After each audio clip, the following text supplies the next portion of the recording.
Bonsoir à toutes et à tous. TV Vendée bouleverse tous les soirs ses programmes habituels pour vous proposer donc chaque soir une émission spéciale consacrée à la tempête Xynthia et à ses conséquences. Ce mercredi soir, le bilan s'établit désormais à 29 victimes puisqu'un nouveau corps non identifié a été découvert ce matin à la Faute-sur-Mer.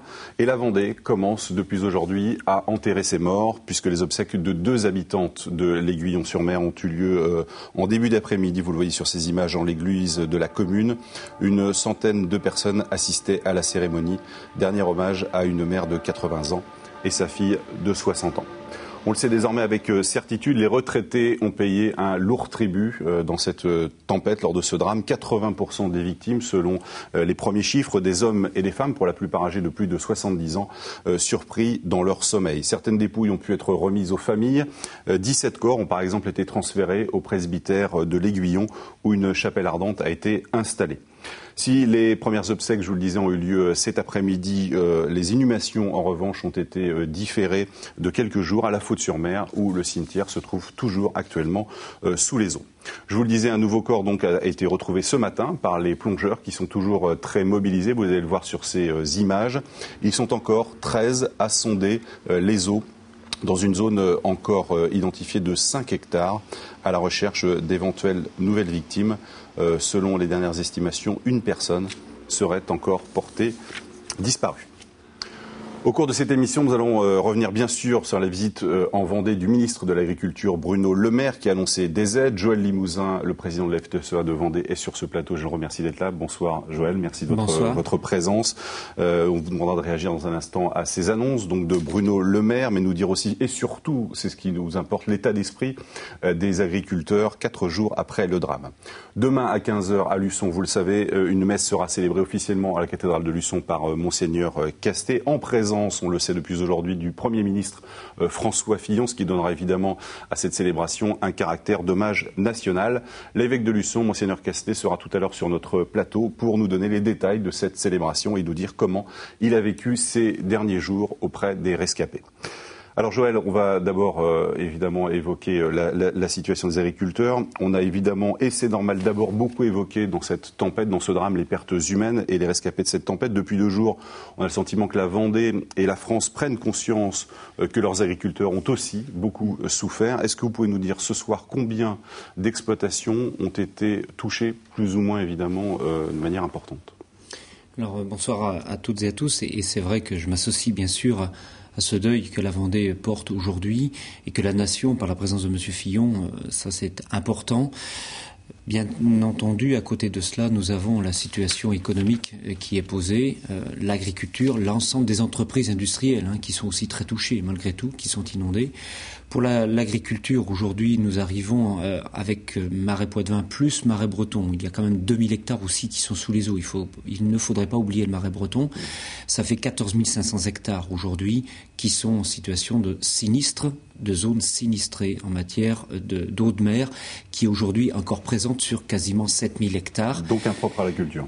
Impropre à la culture. Et si on met 14 000 hectares, c'est que de par la diffusion par le réseau, par les fossés, on peut avoir la salinité qui peut remonter dans les sols.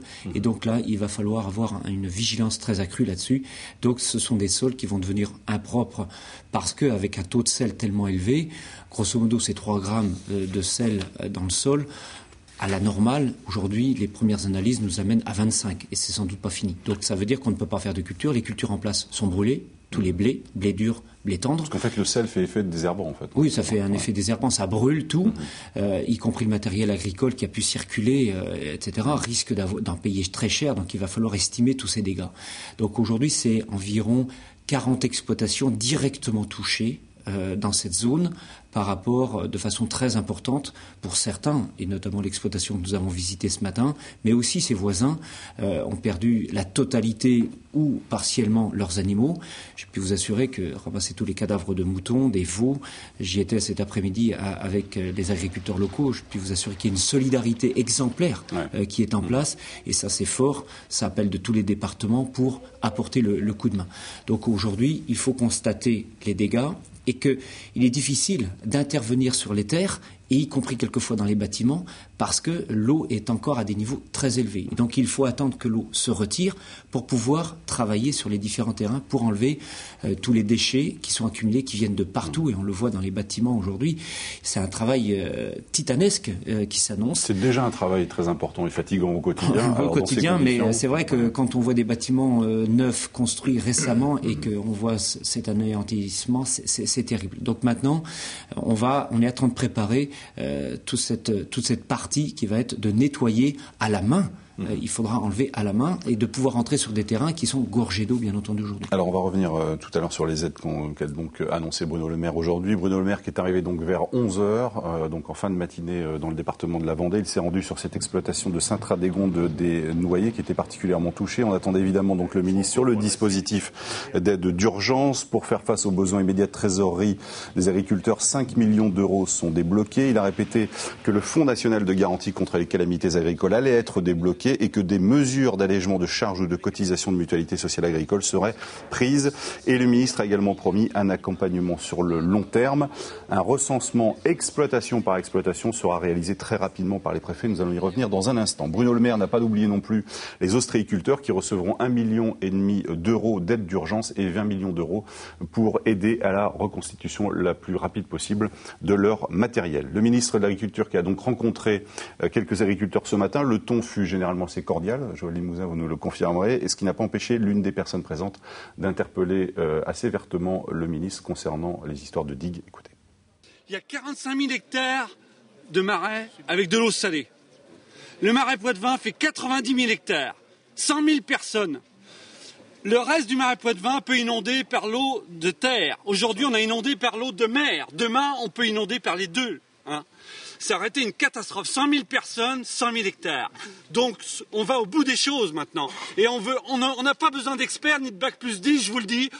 Les gens du coin vont se prendre par la main. Et on en a ras-le-bol. On veut se faire écouter. C'est tout.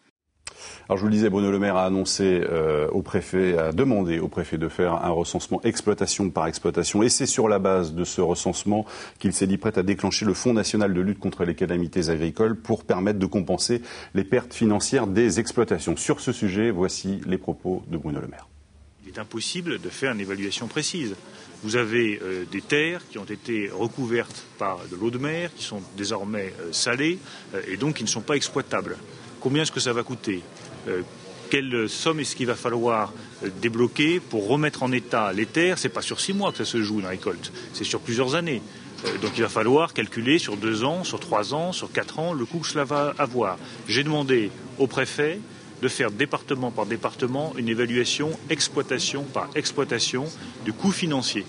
Et en fonction de ce que les préfets nous diront dans les jours à venir, nous débloquerons les sommes nécessaires du Fonds national de garantie contre les calamités agricoles. Ce fonds, il est là justement pour répondre aux difficultés très concrètes sur la base des évaluations qui seront faites par les préfets. Mais nous ne laisserons aucune exploitation sur le bord du chemin.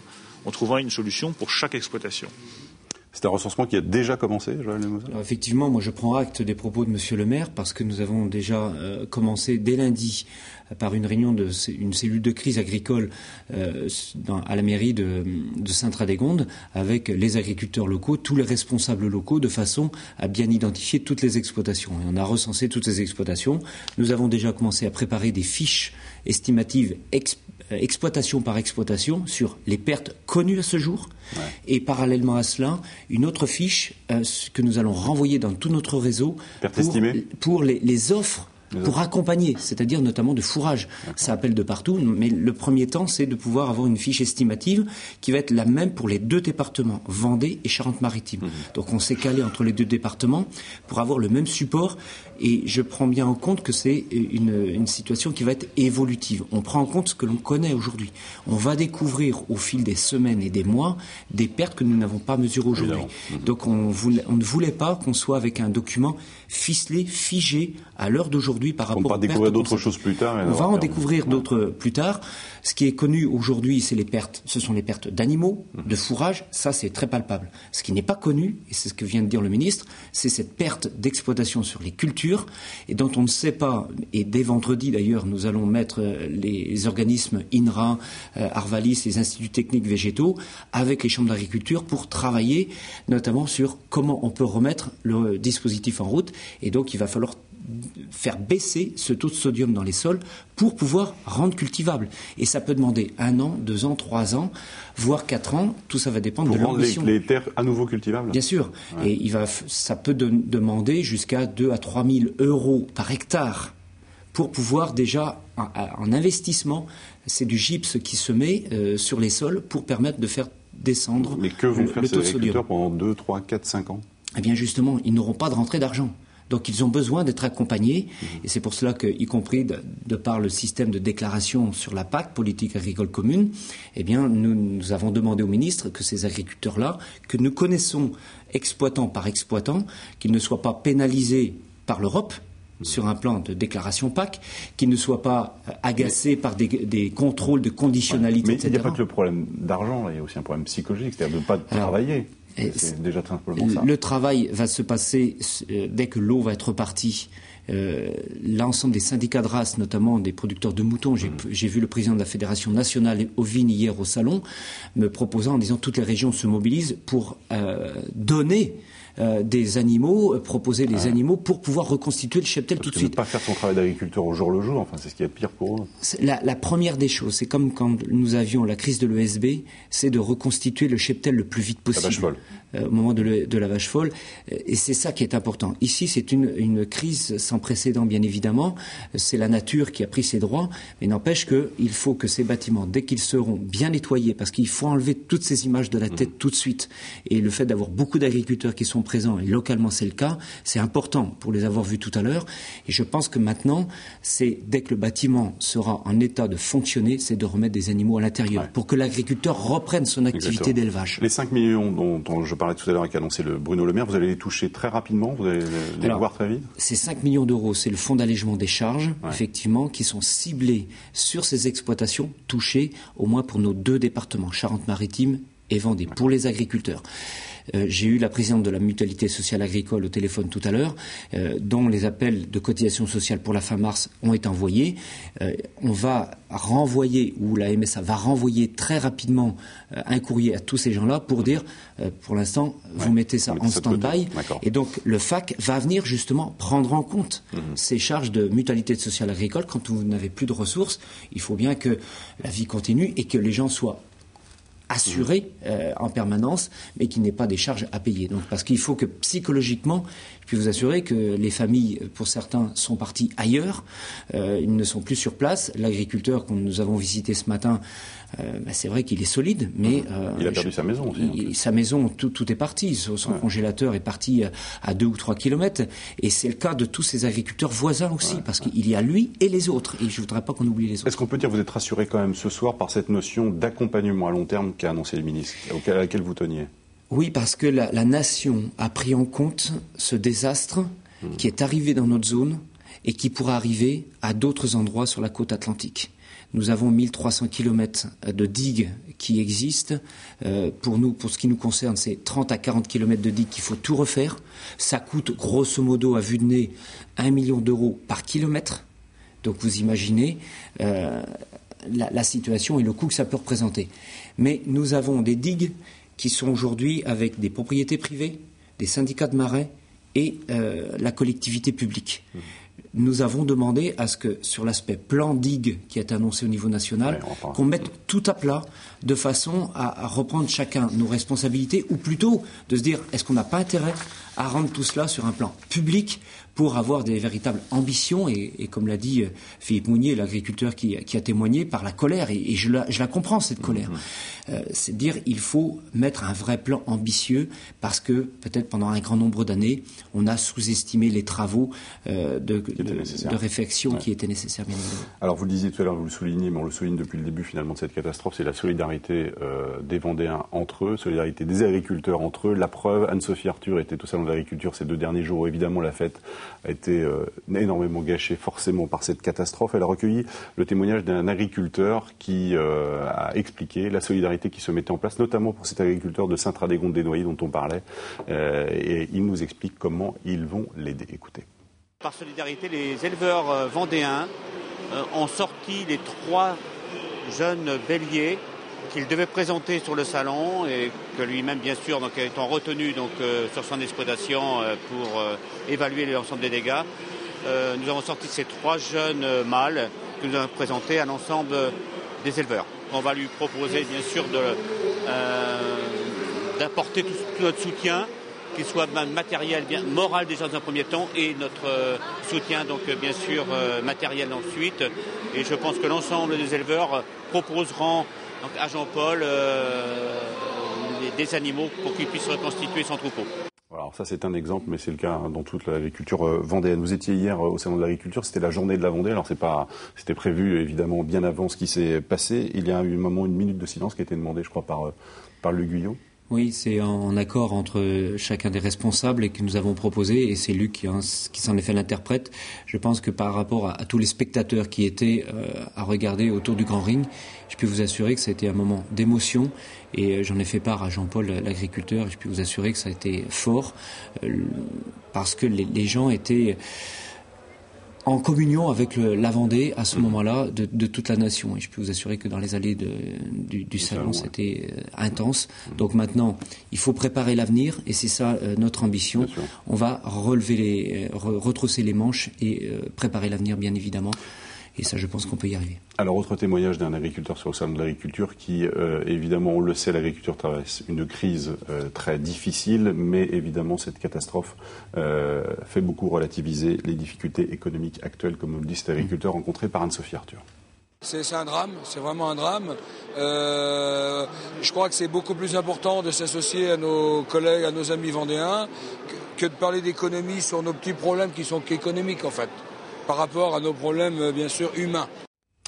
Alors, il y a évidemment jamais de bon moment pour ce type de drame, mais en quoi, finalement, n'était-ce vraiment pas le moment pour l'agriculture, compte tenu de la crise et des difficultés que vous traversez actuellement ? C'est vrai que quand on a une crise économique intense sur toutes les productions que nous avons connues en 2009, qui se prolonge sur 2010, nous n'avions pas besoin de cela. Ceci dit, c'est par ces instants où la solidarité, la solidité entre tout le monde agricole et de la nation, il faut que le monde agricole mette un peu de côté ses différences sur tel ou tel sujet ou telle approche économique.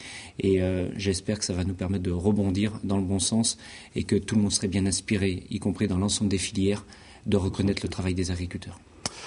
Merci beaucoup Joël Limousin. Un mot, vous parlez tout à l'heure des digues. Le plan national de renforcement des digues, justement, qui avait été annoncé lundi par Nicolas Sarkozy lors de sa visite en Vendée, sera dévoilé dans 2 mois, on l'a appris aujourd'hui, et il fera l'objet d'un financement de l'État sur 5 ans.